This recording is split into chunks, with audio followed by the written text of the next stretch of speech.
அடியேன் ராமானுஜதாசன். அனைவருக்கும் வணக்கம். இன்றைக்கி நம்ம பெரியாழ்வார் திருமொழியில் 4ஆம் பத்து 6ஆம் திருமொழி. இதில் குழந்தைகளுக்கு பெயரிடுவது பற்றி சொல்கிறார் ஆழ்வார். எம்பெருமானின் பெயர்களை குழந்தைகளுக்கு சூட்டி அப்பெயர்களை கொண்டு அழைப்பதன் மூலம் நமக்கு லாபமே, அப்படி இல்லாமல் ஏனோ தானோன்னு ஏதோ ஒரு பெயரை இடுவதன் மூலம் நமக்கு எந்த பிரயோஜனமும் இல்லை அப்படிங்கிறார் ஆழ்வார். ஆமாம், நமக்கு அஜாமலன் பற்றி தெரியுமே. அவனோட கடைசி காலத்தில் உயிர் பிரியற நேரத்தில் அவனோட கடைசி பையன் நாராயணனை கூப்பிடுறான். அவன் பக்தியோடலாம் கூப்பிடலை, அவன் பையனை அவன் கூப்பிடுறான், அவ்வளோதான். அதனால் அவன் மோட்சத்தையே அடைஞ்சான். இந்த கதை தெரியும் தானே. அதோட அழகாக நாராயணா அப்படின்னு பெயர் வச்சுட்டு நானா அப்படிங்கிறது, நரசிம்மன்னு பெயர் வச்சுட்டு நச்சு அப்படிங்கிறது இதெல்லாம் கூடாது. பெயர் வைக்கிறது எதுக்காக? குழந்தைக்கு அந்த பெயரை கூப்பிடுறதால நமக்கு புண்ணியமும் குழந்தைக்கு நல்ல வைப்ரேஷனும் வரும் இல்லையா? அதான் ஆழ்வார் அப்படி சொல்கிறார்.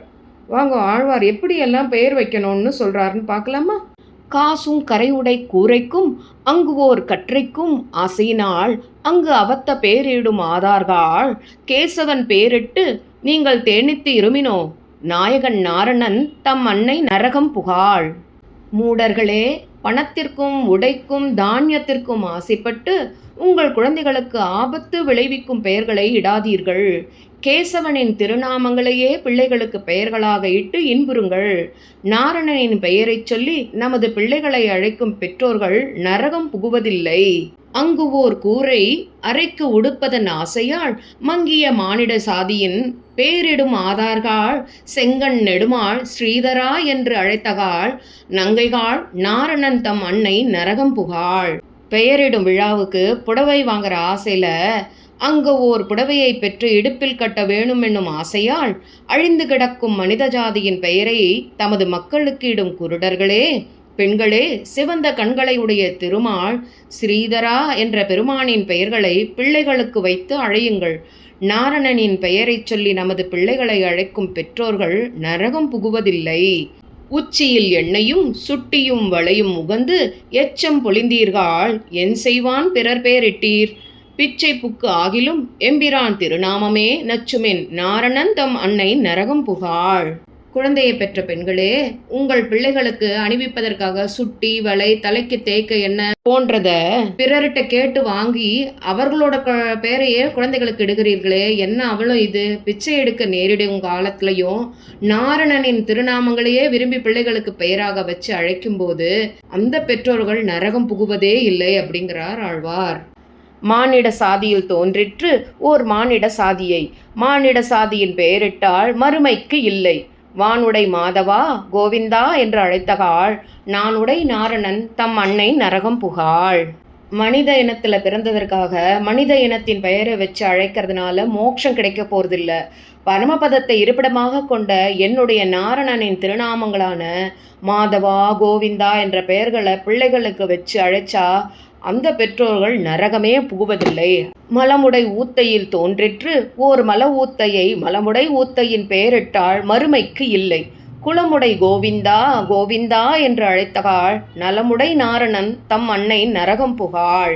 மலமூத்திர அழுக்குடைய தேகத்திலிருந்து தோன்றிய அதே போன்ற இன்னொரு தேகத்திற்கு ஒரு அழுக்குடம்பின் பெயரை வைத்தால் பின்பு ஒரு பிரயோஜனமும் இல்லை. ஆனால் இடைக்குளத்தில் தோன்றிய நன்மை செய்யும் நாராயணனின் திருநாமமான கோவிந்தா கோவிந்தா என்ற பெயரை பிள்ளைகளுக்கு இடுவதன் மூலம் அந்த பெற்றோர்கள் நரகமே புகுவதில்லை. நாடும் நகரமும் அறிய மானிட பேரிட்டு கூடி அழுங்கி குழியில் விழுந்து வழுக்காதே. சாடி இற பாய்ந்த தலைவா தாமோதரா என்று நாடுமின் நாரணன் தம் அன்னை நரகம் புகாள். ஊர் ஜனங்கள் எல்லோரும் அறியறபடி அவர்களோட சேர்ந்து ஒரு மனித வர்க்கத்தின் பெயரை பிள்ளைகளுக்கு வச்சு புத்தி மழுங்கி நரகம் என்ற குழியில அவர்களை போல் விழுந்து அழியாதே. சகடாசுரனை உதைச்சவனே, தலைவனே, தாமோதரனே அப்படின்னு நாராயணனோட திருநாமங்களையே விரும்பி பிள்ளைகளுக்கு பெயராக வச்சு அழைக்கும் பெற்றோர்கள் நரகமே புகுவதில்லை. மண்ணிற் பிறந்து மண்ணாகும் மானிட பேரிட்டு அங்கு எண்ணம் ஒன்று இன்றி இருக்கும் ஏழை மனிதர்கள் கண்ணுக்கு இனிய கருமுகில் வண்ணன் நாமமே நன்னுமென் நாரணன் தம் அன்னை நரகம் புகாள். பஞ்சபூதங்களில் ஒன்றான மண்ணினால் மண்ணில் தோன்றிய இந்த உடல் கடைசியில் மண்ணோடு மண்ணாக கலந்து விடுகிறது. இந்த சூட்சுமத்தை புரிந்து கொள்ளாத அறிவற்ற மனிதர்கள் பிள்ளைகளுக்கு மனுஷ பெயர்களை இட்டு அழைக்கிறார்கள். கண்ணுக்கு தெவிட்டாத இன்பத்தை அளிக்கக்கூடிய அந்த கருமேகம் போன்ற நிறத்தை உடையவனின் திருப்பெயர்களை பிள்ளைகளுக்கு வச்சு அதை அழைக்கிறதுனால அவர்களோடு சேர்ந்து எம்பெருமானை வழிபடும் பெற்றோர்கள் நரகம் புகுவதில்லை. நம்பி நம்பி என்று நாட்டு மானிட பேரிட்டால் நம்பும் பிம்பும் எல்லாம் நாலு நாளில் அழுகிப்போம். செம்பெரு தாமரை கண்ணன் பேரிட்டு அழைத்தகால் நம்பிகாள் நாரணன் தம் அன்னை நரகம் புகாள். இந்த பாசுரத்தில் என்ன சொல்லியிருக்காருன்னா, நம்பி பிம்பி. நம்பினா பூர்ணன்ற அர்த்தம் இருக்குது, பிம்பின்னா அதுக்கு பொருள் இல்லை. அது மாதிரி ஏதாவது பொருள் இல்லாத பெயரை நம்ம குழந்தைகளுக்கு வச்சிட போகிறோமேன்னு பயத்தில் நம்பி பிம்பி போன்ற இந்த பெயரை லோகத்து மானிட பெயர்களை குழந்தைகளுக்கு இட்டு அழைப்பதனால அவை 4 நாட்களில் அர்த்தமற்று போய்விடும். பாகவதர்களே பெரிய சிவப்பு தாமரை கண்களை உடைய கண்ணனின் பெயரை பிள்ளைகளுக்கு வைத்து அழைக்கும் பெற்றோர்கள் நரகம் புகுவதில்லை அப்படின்னு சொல்லியிருக்காரு. நம்ம கூட ஜில்லூம்போம் தங்கமேன்னா கூட தங்கன்றது கோல்டுன்ற ஒரு அர்த்தம் இருக்குது. ஆனால் என்ன இருக்குது வேற என்னமோ சுட்டி குட்டி பட்டு என்னது இதெல்லாம், அந்த மாதிரிலாம் பெயர் வைக்கக்கூடாது அப்படிங்கிறதுக்கு எக்ஸாம்பிளாக சொல்லியிருக்கார். நம்பி பிம்பி அப்படின்னு ஏனோ தானோ அப்படின்லாம் சொல்கிறோம் இல்லையா, அது மாதிரி நம்பி பிம்பி அப்படின்னு சொல்லியிருக்கார் ஆழ்வார். ஊத்தை குழியில் அமுதம் பாய்வது போல் உங்கள் மூத்திர பிள்ளையை என் முகில்வண்ணன் பேரிட்டு கோத்து குழைத்து குணலாம் ஆடி திரும்பினோ நாத்தகு நாரணன் தம் அன்னை நரகம் புகாள். அந்த ஆழ்வார் இருக்கிற காலத்திலேயே அப்படி அவர் சாடுறாருனா இப்போ ஆழ்வார் இருந்திருந்தாருன்னா என்ன பண்ணியிருப்பாரோ தெரியாது. அசுத்தமான வாய்க்குழியில் அமிர்தத்தை ஊற்றுவதைப் போல் உங்களுடைய அழுக்குடைய பிள்ளைக்கு என்னுடைய மேக நிறம் கொண்டவனின் பெயரை வைத்து அவனுடன் கூடி கலந்து தலைகீழாக கூத்தாடி கழித்து திரியுங்கள். எம்பெருமானின் பெயரை பிள்ளைகளுக்கு வைத்து அழைக்கும் பெற்றோர்கள் நரகம் புகுவதில்லை. சீரணிமாள் திருநாமமே இடத்தேற்றிய வீரணி தொல்புகழ் விட்டு சித்தன் விரித்த சொல் ஓரணி ஒன் தமிழ் 9 ஒன்றும் வல்லவர் பேரணி வைகுந்தத்து என்றும் பேணி இருப்பரே.